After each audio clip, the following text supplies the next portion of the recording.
Cinema ఇండస్ట్రీలో ఎవరికి ఎట్లా అదృష్టం ఉంటుందో తెలీదు. ఒకరి కోసం అనుకున్న క్యారెక్టర్లో ఇంకొకరు యాక్ట్ చేసి ఆ క్యారెక్టర్తోనే ఫేమ్ తెచ్చుకున్నోళ్ళు చాలా మంది ఉన్నారు.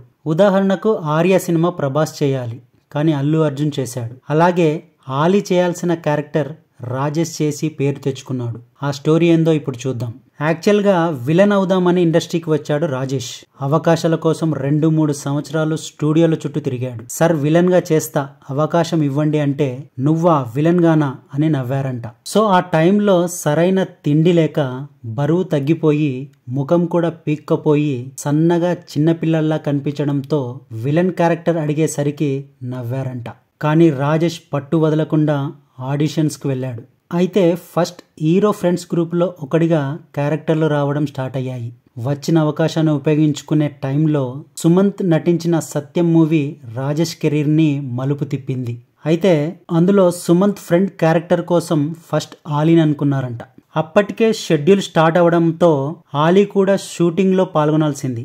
అదే టైంలో ఆలీ దుబాయ్కి వెళ్ళాడు. ఇండియాకు తిరిగి వచ్చే టైంలో అక్కడ ఫ్లైట్ క్యాన్సిల్ అయ్యింది. 2 రోజులు ఆలీ అక్కడే ఉండాల్సి వచ్చింది. సో అనుకున్న షెడ్యూల్ లేట్ అవుతుందని డైరెక్టర్ సూర్యకిరణ్ రాజేష్ ను ఆ క్యారెక్టర్ కి తీసుకుందామని అనుకున్నాడు. ఇదే విషయాన్ని ప్రొడ్యూసర్ నాగార్జునకు చెప్తే ఫస్ట్ ఒప్పుకోలేదు.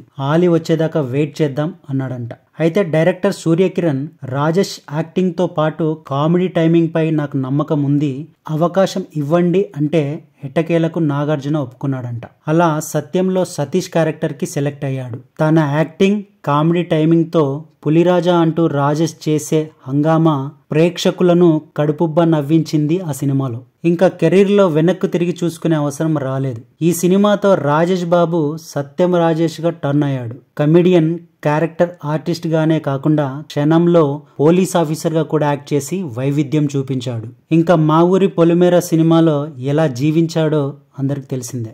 ఒకవేళ సత్యం సినిమాలో రాజేష్ కి ఆ క్యారెక్టర్ రాకపోయి ఉంటే రాజేష్ కెరీర్ ఇలా ఉండేది కాదేమో.